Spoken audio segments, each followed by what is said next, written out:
في إطار الجهود المبذولة لتأهيل الدواوير الجديدة التي تم إحداثها لترحيل وإعادة إسكان المتضررين من زلزال الحوز، تتواصل المبادرات الرامية إلى توفير البنيات التحتية الأساسية لضمان سكن لائق وآمن للساكنة المنكوبة تنفيذا للتعليمات الملكية السامية. وتندرج هذه المشاريع ضمن رؤية شاملة تهدف إلى خلق قرى نموذجية منظمة ومتكاملة من حيث التجهيزات والخدمات، في إطار مقاربة تشاركية تعزز التعاون بين مختلف المتدخلين.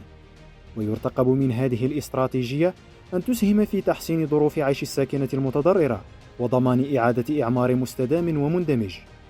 وفي هذا الإطار قام وفد رسمي برئاسة السيد عبد الله جاحظ عامل الإقليم يوم الخميس 17 أبريل 2025 بزيارة ميدانية لعدد من الأوراش المفتوحة على مستوى الإقليم، حيث أشرف على مراسم تدشين مشروع إعادة إيواء ساكنة دوار آنميد بجامعة خزامة، إحدى المناطق المتضررة من زلزال الحوز.